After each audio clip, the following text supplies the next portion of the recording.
Good morning students. बच्चों, कल हमने चैप्टर 4 शब्द रचना पढ़ा और समझा था। ठीक है, उसके अंतर्गत हमने पढ़ा था कि उपसर्गों के द्वारा किस प्रकार नए शब्दों की रचना होती है। रचना के आधार पर हमने पढ़ा था कि जो शब्द होते हैं 3 प्रकार के होते हैं, रूढ़ शब्द, यौगिक शब्द और योग रूढ़ शब्द। तो इन शब्दों में शब्दांश लगा करके ही हम नए शब्दों की रचना करते हैं।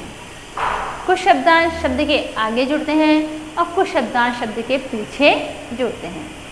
ठीक है, तो वे शब्दांश जो किसी शब्द के आगे लगकर उसका अर्थ बदल देते हैं उन्हें हम उपसर्ग कहते हैं, और वे शब्दांश जो किसी शब्द के पीछे लगकर या पीछे जुड़कर उसका अर्थ बदल दें उन्हें हम प्रत्यय कहते हैं। ये आपने उपसर्ग और प्रत्यय की डेफिनेशन को समझा है। हिंदी में उपसर्गों की संख्या 19 होती है, जबकि उर्दू और फारसी में उपसर्गों की संख्या हिंदी में उपसर्गों की संख्या 10 होती है, जबकि उर्दू और फारसी में उपसर्गों की संख्या 19 होती है। यहाँ ब्लैक बोर्ड पर मैंने हिंदी और संस्कृत के कुछ उपसर्ग लिख रखे हैं, उनका अर्थ भी लिख रखा है और दो हमने एग्जाम्पल भी लिख रखे हैं।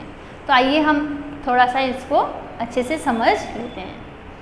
प्र का अर्थ होता है अधिक या गति।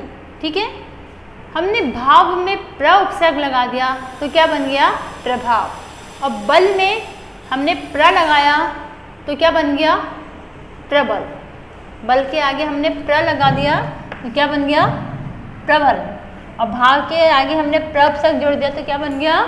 प्रभाव। अब यहाँ मैं आपको एक बात और क्लियर कर देना चाहती हूँ कि शब्दांश किसे कहते हैं। ठीक है, शब्दांश का अर्थ होता है शब्द का अंश, यानी पूरा शब्द ना होकर शब्द का छोटा सा हिस्सा या टुकड़ा, उसे ही हम शब्दांश कहते हैं। अब ये प्र है, ये पूरा शब्द ना होकर क्या है? शब्दांश है। ठीक है, तो वे शब्दांश जो शब्द के आगे जुड़ते हैं वो उपसर्ग होते हैं, और जो शब्दांश शब्द के पीछे जुड़ते हैं वो प्रत्यय कहलाते हैं। परा उपसर्ग है हमारा। ठीक है, परा का अर्थ उल्टा और पीछे होता है। यहाँ हमारा एग्जाम्पल देख लीजिए।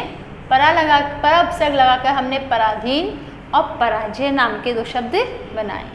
अब आपका अर्थ होता है बुरा हीन, अपयश यानी बुरा यश, अपमान यानी बुरा मान या बेइज्जती।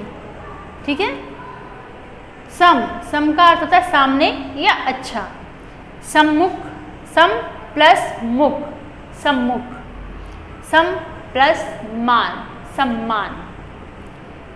अनु का अर्थ होता है पीछे और क्रम, अनुकरण, अनुशासन। अव का अर्थ होता है बुरा या ही, अवगुण, अवनति। ये 2 हमारे एग्जाम्पल हैं। निर का अर्थ होता है बाहर, निषेध या रहित। एग्जाम्पल है इसका निर्गुण, यानी बुरे गुण, गुणों से रहित। निर्लज, लज्जा से रहित। निस का अर्थ है रहित या नहीं। निस्तेज, जिसमें तेज ना हो। निसंदेह, जिसमें किसी प्रकार का कोई संदेह ना हो, उसे हम निसंदेह कहते हैं। इस प्रकार हमने कुछ उपसर्ग और उपसर्ग यहाँ पे पढ़े हैं। हमारे और भी उपसर्ग हैं, आगे हम इसे कंटिन्यू करेंगे।